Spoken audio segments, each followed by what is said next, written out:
जय श्री गणेश। नमस्कार, मैं आचार्य संजय द्विवेदी। मेरे समस्त प्रबुद्ध दर्शकों का मेरे चैनल पर हार्दिक स्वागत है। प्रिय दर्शकों, आज मैं नवग्रहों के राजा सूर्यदेव के राशि परिवर्तन प्रभाव को लेकर आपके सम्मुख उपस्थित हूँ। 16 नवंबर को सूर्यदेव अपनी राशि का परिवर्तन करेंगे तथा वर्तमान अपनी नीच राशि तुला राशि को छोड़कर सेनापति मंगल की वृश्चिक राशि में प्रवेश करेंगे। अब चूंकि मंगल और सूर्य का अतिमित्र का संबंध है, राजा और सेनापति का संबंध है, जिसके कारण एक विशेष योग बनेगा और राजा का नीच प्रभाव समाप्त होगा। नीच राशि का प्रभाव जब समाप्त होता तो उस ग्रह का प्रभाव कई गुना बढ़ जाता है। तो पिछले समय की जो आ रही समस्याएं हैं, जो कष्ट आ रहे थे, वो सब समाप्त होंगे। तो समस्त राशि के जातकों को कुछ विशेष प्रभाव प्राप्त होने वाला है। प्रिय दर्शकों, क्योंकि सूर्यदेव इस जगत में प्राण का संचार करते हैं, सूर्य की प्रथम किरण से ही इस संपूर्ण प्रकृति में जान आ जाती है। इस संपूर्ण जगत में प्रकाश का प्रवाह हो जाता है, जीवन का प्रवाह हो जाता है। सूर्य आत्मबल के कारक हैं, पिता के कारक सूर्यदेव हैं, राजा हैं। राजा के समान ही इनका कर्तव्य है, उत्तरदायित्व है, सामर्थ्य है, क्षमता है। तो सूर्य का परिवर्तन विशेष होता है। 1 माह का इनका गोचर काल होता है किसी राशि में। अब जब ये 16 नवंबर को राशि परिवर्तन करके मित्र की राशि में पहुंच चुके हैं, जहां पर पहले से ही युवराज बुध का गोचर चल रहा है, जिस प्रकार से एक महायोग का निर्माण होगा, बुधादित्य योग बनेगा। साथ ही साथ इस बुधादित्य योग पर गुरुदेव बृहस्पति का दृश्य प्रभाव प्राप्त होने वाला है, जो अत्यंत विशेष है। तो ये कुछ विशेष यहाँ पर योग बनेंगे, कुछ विशेष स्थितियां बन रही हैं जो समस्त राशि के लिए कुछ विशिष्ट कार्य करने वाली है। आज मैं मेष राशि के लिए सूर्यदेव के सराशि परिवर्तन का किस प्रकार का प्रभाव प्राप्त होगा, किन भावों में वृद्धि होगी, इस समय में आप कितना लाभ ले पाएंगे, यदि कहीं पर कोई समस्या है तो उसका क्या निराकरण है, संपूर्ण विश्लेषण मैं पूर्ण तर्क के साथ करने जा रहा हूं। प्रिय दर्शकों, इस राशि फल को आप अपने चंद्र राशि तथा लग्न के अनुसार दोनों के अनुसार देख सकते हैं। मेष राशि मंगल की ही राशि है, जहां पर मंगल की राशि में ही सूर्यदेव का प्रवेश हुआ, मंगल की दूसरी राशि में प्रवेश हुआ। अब वृश्चिक राशि में सूर्यदेव हैं, जहां पर अष्टम भाव प्राप्त होता है।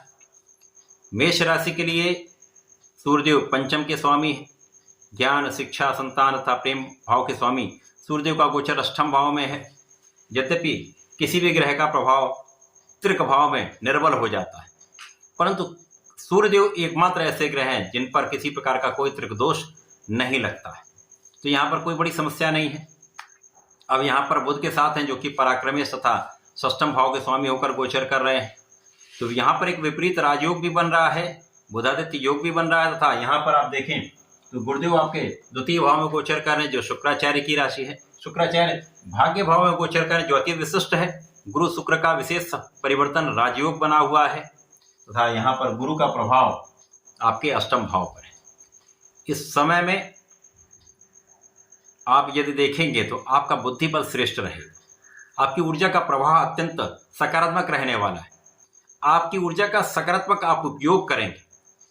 मंगल एक ऐसे ग्रह हैं जो ऊर्जा देते हैं, परंतु ये कभी कभी नकारात्मक भी हो जाती है, कभी बहुत सकारात्मक होती है।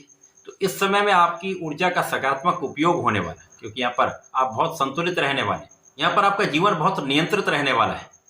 अभी तक यदि हम देखें, सूर्यदेव भी नीच राशि में थे, मंगल भी नीच राशि में चल रहे हैं, जिसके कारण कुछ समस्याएं मेष राशि के जातकों के लिए हो रही थी, परंतु अब आपका अपने ऊपर नियंत्रण बढ़ जाएगा।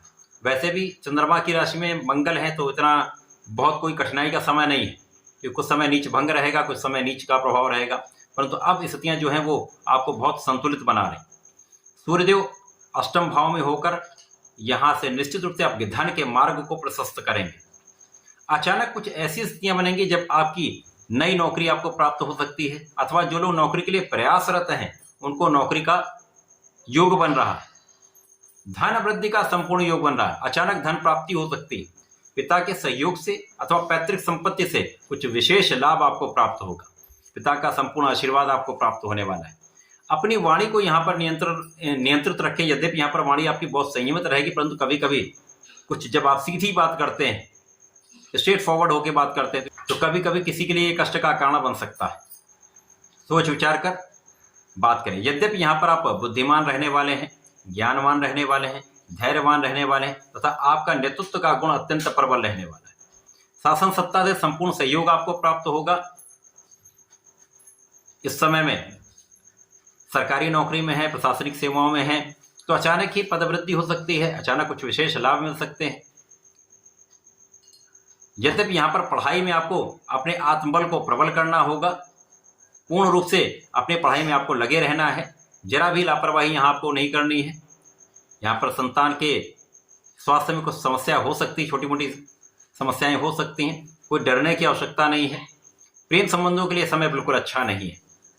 इस समय में आप परिश्रमी रहेंगे, परिवार का भी सहयोग मिलेगा, भाई बहनों का भी सहयोग मिलेगा तथा इस समय में आपके रोगों पर, आपके शत्रुओं पर आपका संपूर्ण नियंत्रण होने वाला है।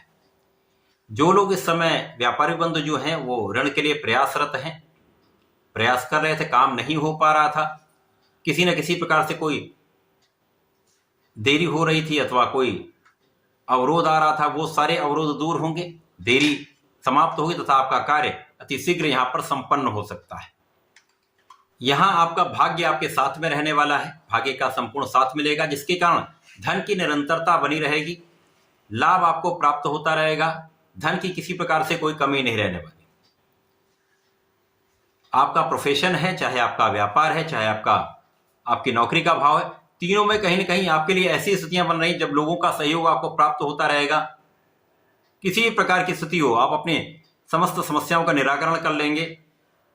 बुद्धिबल जब आपका श्रेष्ठ होता है, आप कुशाग्र होते हैं, तो समस्याओं का निराकरण आसानी से हो जाता है। तो इस समय में आप किसी भी प्रकार की समस्याओं से निपट सकते हैं। इसी प्रकार इस समय जो लोग परीक्षा दे रहे हैं, प्रतियोगिता परीक्षा की तैयारी करें, यहाँ पर पूर्ण मनोभाव से लगना होगा, अपने आत्मबल को प्रबल रखना होगा, कंसंट्रेशन के साथ आप अपने कार्यक्षेत्र में लगे रहें तो आपको सफलता अवश्य मिलेगी। केवल इस समय में आपको नियंत्रित रहना है, क्योंकि कभी कभी पढ़ाई से मन हट जाता है, अरुचि हो जाती है, तो ये ऐसा नहीं करना। कम मन लगे, आप अपने पढ़ाई में अपना लगे रहें। तो यदि आप ऐसा करें तो कुछ समय में ये ऐसी स्थिति बनेगी जब आपका पूर्ण रूप से, पूर्ण मनोयोग से आप पढ़ाई में लगे रहेंगे। केवल थोड़ा सा यहाँ डिस्टर्बेंस है आपके पंचम। इसी प्रकार के अपने संतान के स्वास्थ्य का कुछ ध्यान रखें।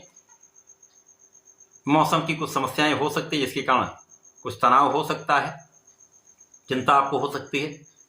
ध्यान देंगे तो किसी प्रकार का कोई हानि का योग नहीं, किसी प्रकार का कोई बड़े कष्ट का योग नहीं। मेष राशि के जातकों को नियमित रूप से भगवान सूर्यदेव को इस समय जल देना चाहिए। नियमित रूप से भगवान संकट मोचन का दर्शन करना चाहिए। नहीं हो पाए तो मंगलवार, शनिवार को तो दर्शन कर ही लें। ओम हम हनुमताय नमः का 27 बार जप करके घर से बाहर निकलें, समस्त कार्य सिद्ध होंगे, संकटों से आप बच जाएं। तो ऐसा करके इसका लाभ लें। धन्यवाद, नमस्कार।